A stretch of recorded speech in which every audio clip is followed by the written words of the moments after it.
siang anak-anakku semuanya. Siang. Siang, Bu. Iya. Bagaimana kabarnya? Sehat semua? Baik. Alhamdulillah. Iya, alhamdulillah sehat. Ya, kemudian mengingatkan sekali lagi karena kita masih dalam masa pandemi. Jadi tetap jaga kesehatan, tetap patuhi protokol kesehatan. Jika kalian harus keluar rumah, jangan lupa pakai masker, sering cuci tangan, kemudian bawa hand sanitizer. Dan kita semua berdoa agar pandemi ini segera berakhir, nggih.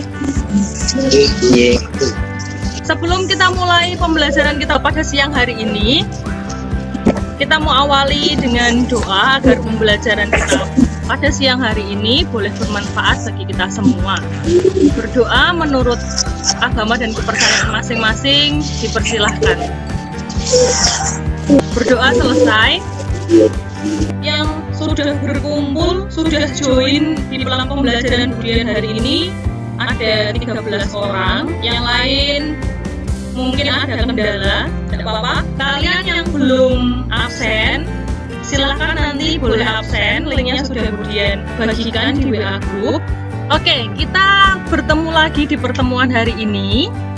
Pembelajaran kita pada pertemuan kali ini, kita akan membahas tentang sistem komputer. Untuk kompetensi intinya ada 4, seperti yang sudah tertera pada layar.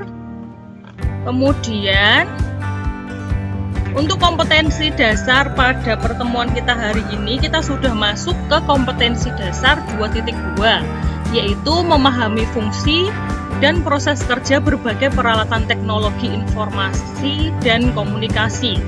Kemudian untuk indikator pencapaian kompetensinya di 2.2.1 adalah peserta didik mampu menganalisis fungsi dan cara kerja komponen-komponen dalam sistem komputer. Sedangkan untuk tujuan pembelajaran kita pada pertemuan siang hari ini, pertama, setelah melakukan pengamatan bahan ajar, diharapkan peserta didik dapat menganalisis fungsi dan cara kerja komponen-komponen dalam sistem komputer dengan benar. Yang kedua, setelah melakukan pengamatan LKPD, diharapkan peserta didik dapat menjelajah internet menggunakan HP untuk menemukan informasi yang berkaitan dengan perangkat lunak komputer dengan tepat. Yang ketiga, setelah melakukan kegiatan diskusi, diharapkan peserta didik dapat menyimpulkan kategori dan contoh dari perangkat lunak komputer dengan tepat.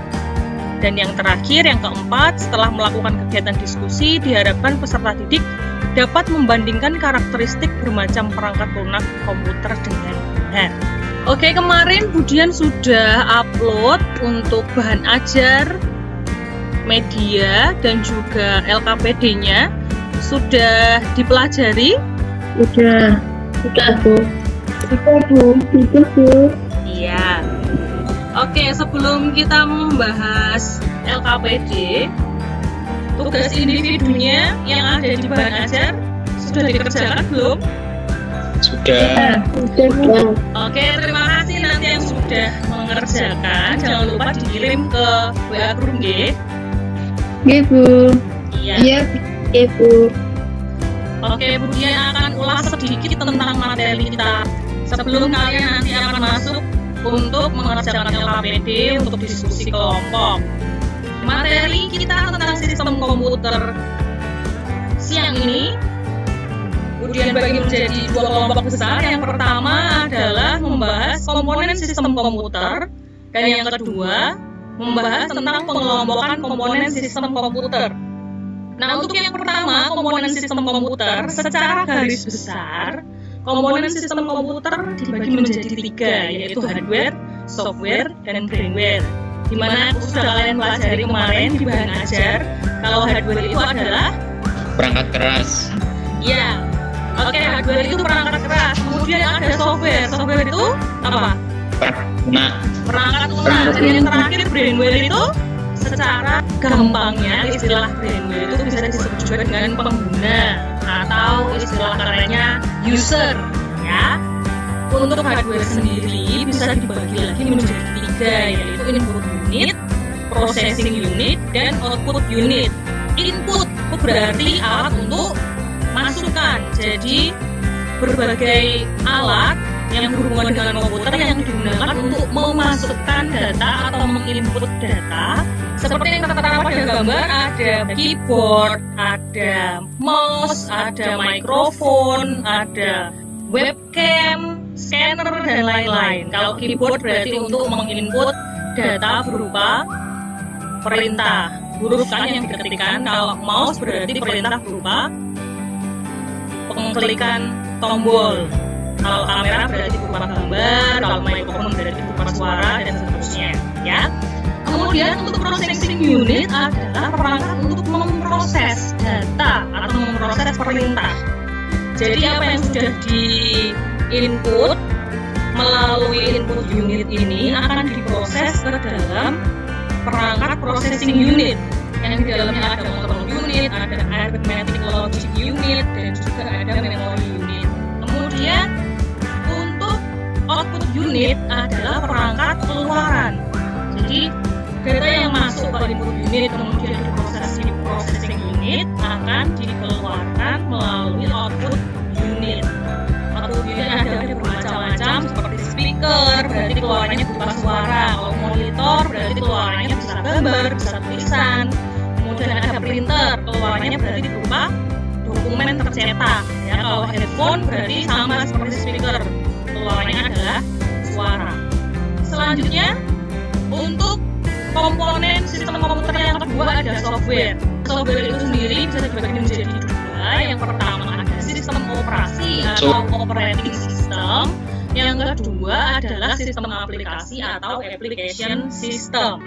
Operating system yang kalian kenal umumnya ada Windows ya, yang biasa kalian pakai di laptop, di komputer. Tapi selain Windows ada juga Linux, ada Mac OS, ada Symbian, Android, Palm, Windows Mobile, dan juga BlackBerry.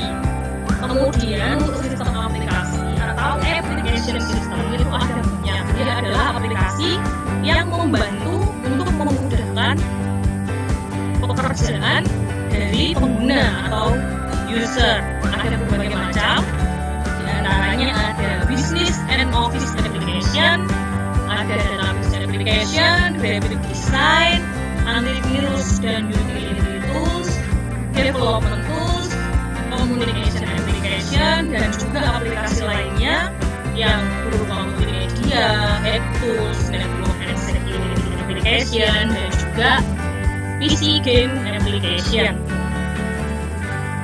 Nah, untuk komponen sistem komputer yang terakhir adalah brainware atau tadi yang biasa juga disebut pengguna atau user.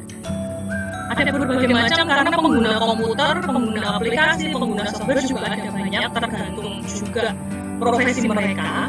Nah, ini contohnya ada banyak. Di sini ada CEO, ada system analyst, ada programmer, ada network analyst, ada administrator system, network engineer, cabling installation technician, web designer, dan juga technical engineer. Untuk videonya kemarin sudah ditonton? Sudah. Ya. Oke, sampai di sini ulasan singkatnya. Ada yang mau bertanya? Saya, Bu. Iya, Mbak Isna, silakan. Itu untuk pengerjaan tugas LKPD itu kan dikerjakan secara berkelompok, kemudian dipresentasikan. Nah, itu setiap kelompok mengerjakan semua soal atau salah satu soal ya, Bu?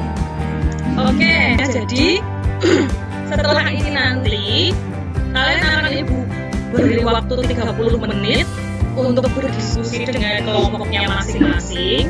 Nah, di soal LKPD itu kan ada 2 ya, itu dua-duanya dikerjakan. Nanti untuk presentasi terserah kalian boleh mau pilih ingin mempresentasikan yang mana begitu. Tapi untuk pengerjaannya semuanya dikerjakan, nggih? Ibu. Ibu. Iya, ada pertanyaan lagi? Tidak. Oke, kalau tidak ada, kemudian akan beri waktu 30 menit untuk berdiskusi dengan kelompok masing-masing. Setelah ini kita akan kembali bertemu di meeting ini ya. Siap. Ya, Bu. Ya, Bu.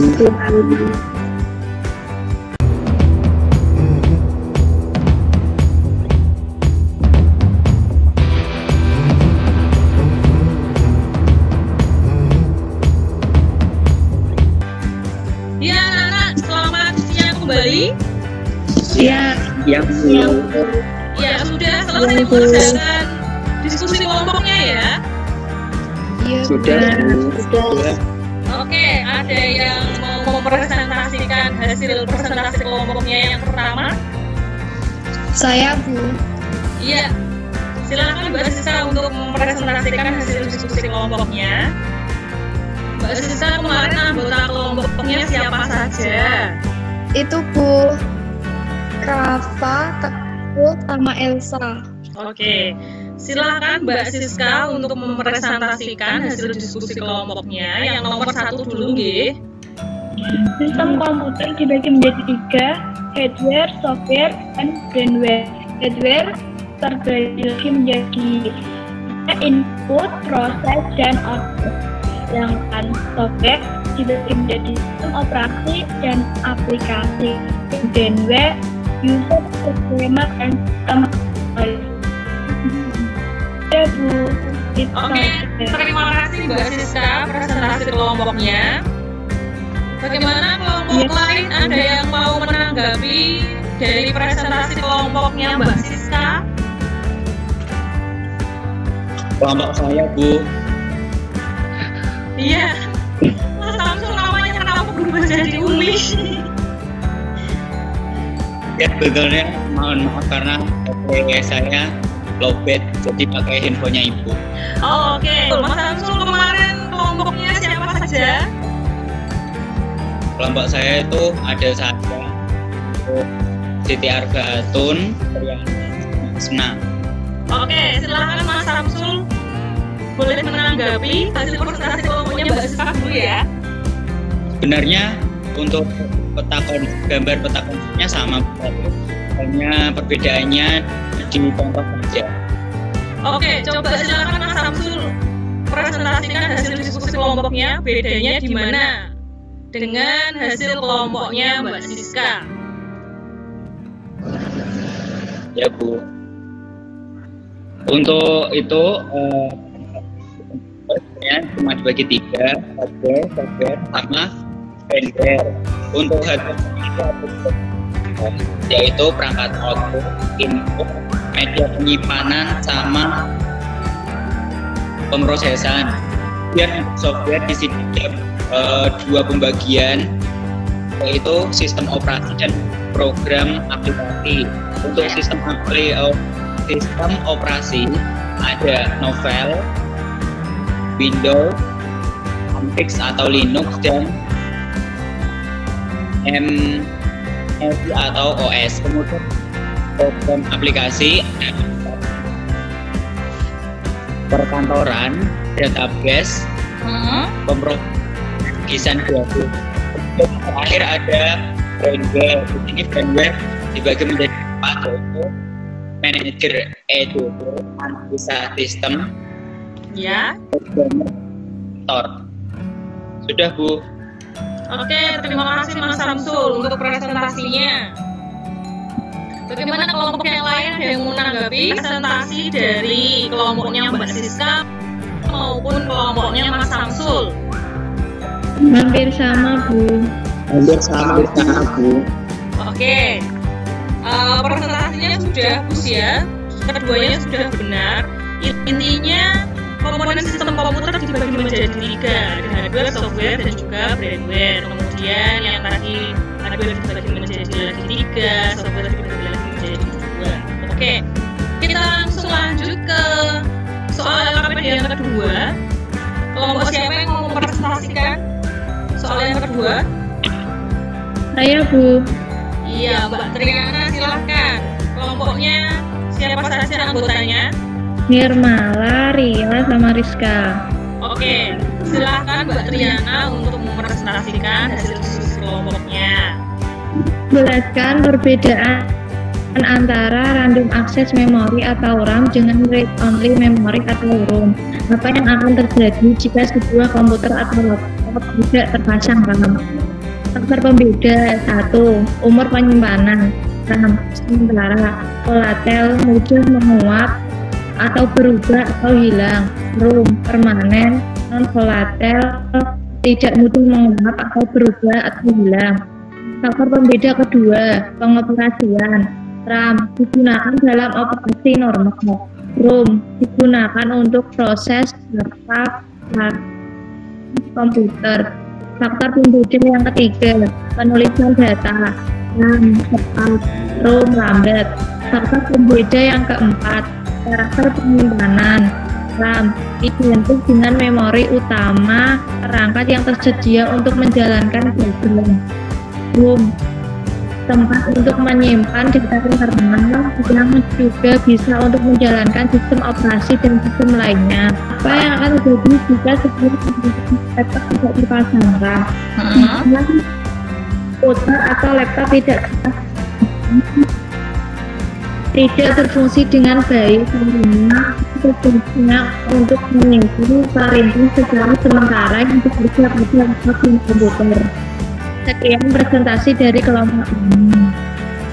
Oke, terima kasih Mbak Triana presentasi hasil diskusi kelompoknya. Kelompok lain ada yang mau menanggapi presentasi dari kelompoknya Mbak Triana? Saya Bu, kurang lebih sama Bu. Oh iya, terima kasih Mas Rafa. Berarti kurang lebih sama ya. Jadi kalau sebuah komputer atau sebuah laptop tidak terpasang RAM, ya tidak akan bisa berfungsi dengan baik karena perintah-perintah atau data yang dijalankan sementara di laptop atau komputer jadi tidak ada yang menyimpan karena kan tugasnya yang menyimpan itu adalah RAM. Jadi kalau nggak ada, ya tidak bisa berfungsi dengan baik. Ya, oke, terima kasih untuk 3 kelompok yang sudah mempresentasikan hasil diskusi kelompoknya. Hasilnya sudah bagus dan saling melengkapi. Tadi untuk yang nomor 1 contohnya ditambahi lebih banyak dari kelompoknya Mas Samsul. Untuk yang nomor 2 kurang lebih semua kelompok sama. Hasil diskusi kelompoknya Mbak Triana sudah bagus membedakan RAM dan ROM dari 4 faktor pembeda. Ada umur penyimpanan, pengoperasian, penulisan data, dan juga karakter penyimpanan. Oke, kemudian nanti akan berikan penilaian untuk hasil diskusi kelompok dan presentasinya. Nanti hasil diskusi kelompoknya boleh dikirimkan ke WA group. Nanti akan kemudian sampaikan penilaiannya di sana juga, oke? Oke, sampai di sini ada yang mau bertanya sebelum kita akhiri pertemuan kita pada siang hari ini? Saya Bu mau bertanya. Iya, Mas Teguh silakan. Berkaitan dengan perangkat keras, belakangan ini lebih banyak laptop baru yang menggunakan SSD daripada HDD konvensional. Itu kenapa ya Bu? Terima kasih. Oke Mas Teguh, terima kasih. Pertanyaannya luar biasa. Ada yang bisa menjawab dulu nak sebelum kemudian jawab pertanyaannya Mas Teguh? Kalau udah ada, jadi kebanyakan laptop keluaran terbaru yang ada di pasaran itu kenapa ya lebih banyak menggunakan SSD daripada HDD? Ada yang pakai HDD, tapi biasanya kebanyakan yang keluaran terbaru itu banyak yang menyuguhkan SSD lebih banyak daripada HDD. Kenapa? Apa sih kelebihannya SSD daripada HDD? Kok laptop keluaran baru kebanyakan SSD? Nah, jadi tentu ada beberapa kelebihan SSD dibanding dengan HDD. SSD itu apa sih Bu? SSD itu solid state drive. Kalau HDD itu hard disk drive. Kenapa orang lebih banyak pilih SSD? Karena ada beberapa kelebihan SSD. Yang pertama, daya yang digunakan SSD itu lebih kecil daripada HDD. Kalau SSD itu cuma 2-3 watt, sedangkan kalau HDD itu bisa sampai 6 sampai 7 volt. Kemudian yang kedua SSD, waktu booting sistemnya itu lebih cepat daripada HDD. Jadi orang pasti lebih milih yang lebih cepat kan daripada yang lambat. Kemudian yang ketiga, untuk SSD itu tidak ada suara. Biasanya kalau kalian mengedit video kemudian dirender, itu biasanya kalau pakai HDD itu keluar suara dengung, atau kalian ketika memasukkan kepingan DVD atau VCD. Nah biasanya kalau pakai HDD, nanti laptop atau komputer kalian itu muncul bunyi dengung. Kalau SSD itu tidak memunculkan suara yang seperti itu. Nah kemudian yang keempat, dalam kecepatan membuka file, SSD itu lebih cepat dibandingkan dengan HDD. Tidak hanya membuka file, untuk mengcopy, untuk mengetikkan data, itu juga SSD lebih cepat daripada HDD. Namun SSD juga punya kekurangan. Lumrah ya, segala sesuatu punya kelebihan dan kekurangannya masing-masing.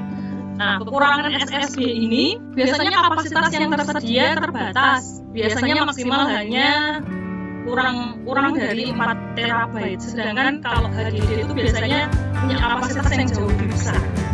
Kemudian untuk harga SSD sendiri biasanya itu lebih mahal daripada HDD karena kelebihannya tadi lebih cepat dan sebagainya.